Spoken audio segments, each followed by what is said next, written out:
5 जनवरी 2024 से शुरू हो रहा है और ये 24 जनवरी 2024 तक चलेगा। आप ये समझिए कि लोगों को जब कोई जानकारी नहीं थी तो 35,000 लोग आए। अब लोगों को जानकारी हो गई है ज़ायरीन को कि भी वहाँ कैंप लगता है, तो अधिक से अधिक संख्या में हो सकता है 40,000 उससे ज़्यादा लोग उसमें आए।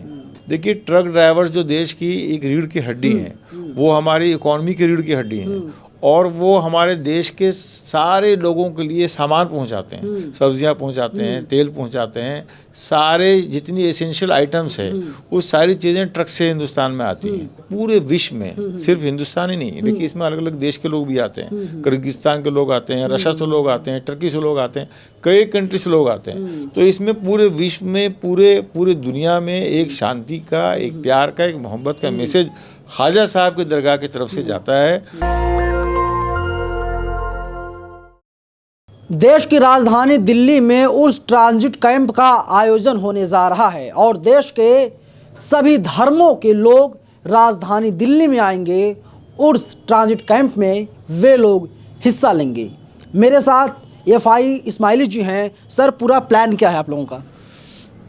देखिए, दिल्ली सरकार हर साल बुरारी कैंप में, माने बुरारी ग्राउंड में उर्स ट्रांजिट कैंप लगाती है। ये उर्स ट्रांजिट कैंप उस समय लगता है जब ख्वाजा हज़रत मोइनुद्दीन चिश्ती रहमतुल्लाह अलैह का अजमेर शरीफ में उर्स होता है।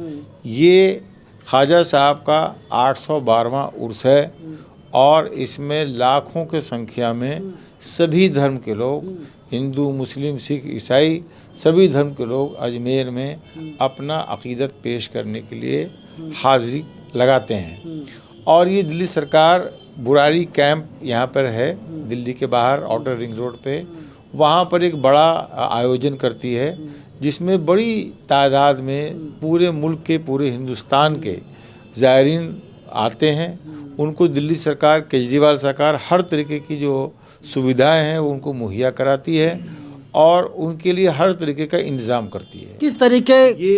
ये उर्स जो है 5 जनवरी 2024 से शुरू हो रहा है और ये 24 जनवरी 2024 तक चलेगा।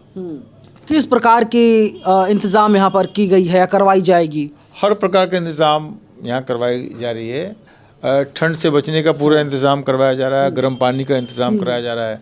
यहाँ पर हम एक कम्युनिटी किचन लगाते हैं जिसमें ज़ायरीन को हम फ्री में गैस सिलेंडर का चूल्हा मुहैया कराते हैं और वो जो है वहाँ पर ज़ायरीन अपना आके खाना उसके पर उनकी लेडीज़ वहाँ पर बनाती है।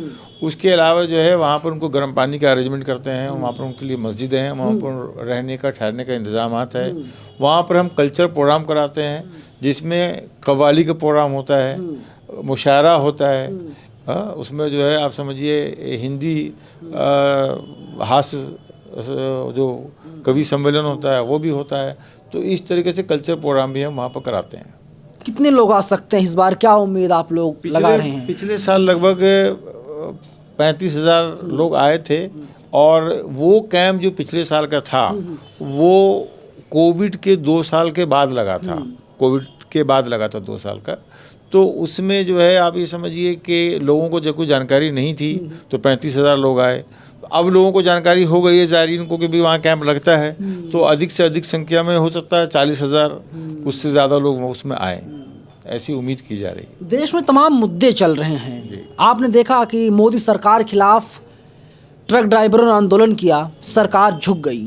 क्या लगता है कि जब जो आंदोलनकारी हैं मजबूत होते हैं तभी सरकार झुकती है?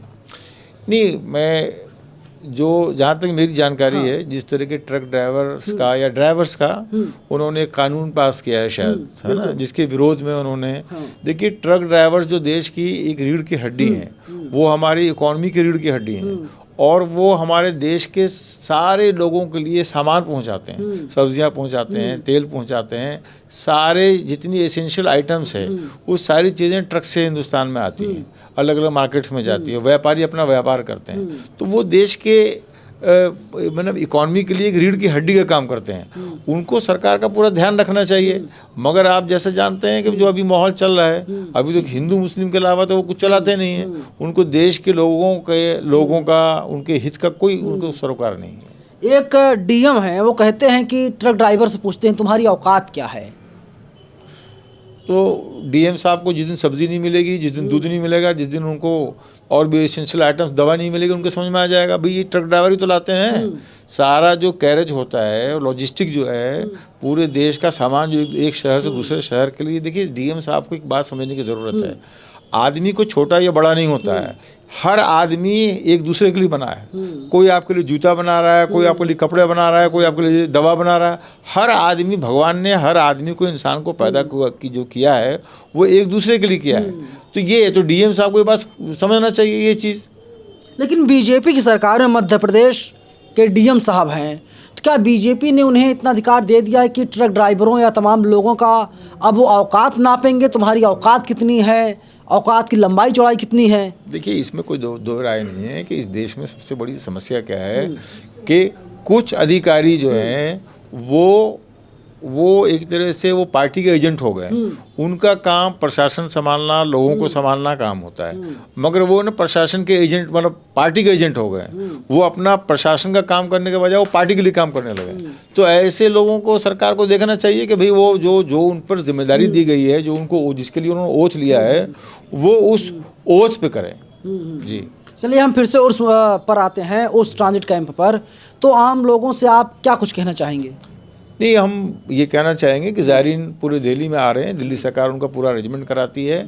और ये जो है इसमें पूरे विश्व में, सिर्फ हिंदुस्तान ही नहीं, देखिए इसमें अलग अलग देश के लोग भी आते हैं, किर्गिस्तान के लोग आते हैं, रशिया से लोग आते हैं, टर्की से लोग आते हैं, कई कंट्री से लोग आते हैं। तो इसमें पूरे विश्व में, पूरे दुनिया में एक शांति का, एक प्यार का, एक मोहब्बत का मैसेज ख्वाजा साहब की दरगाह की तरफ से जाता है। तो उसकी एक बहुत बड़ी आज शांति की, मोहब्बत की, आपस की भाईचारगी की, ये इसकी हमें बहुत ज़रूरत है। आज के माहौल के हिसाब से अगर देखें तो उसकी बहुत ज़रूरत है। उसका संदेश ख्वाजा साहब ने आज से 800 साल पहले दिया है।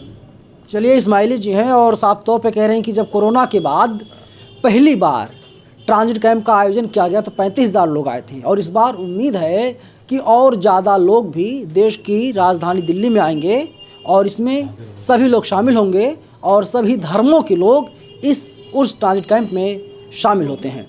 कैमरा पर्सन बॉबी के साथ मैं नवीन कुमार नंदन, नेशनल दस्तक, हज मंजिल, दिल्ली। नेशनल दस्तक की आपसे गुजारिश है कि अगर इसको बचाना चाहते हैं तो नेशनल दस्तक को सब्सक्राइब करने के लिए रेड कलर के सब्सक्राइब बटन को दबाएं, फिर बेल आइकन की घंटी दबाएं। नेशनल दस्तक को बचाने के लिए बहुत जरूरी है कि हर खबर को शेयर करें, लाइक करें, कमेंट जरूर करें।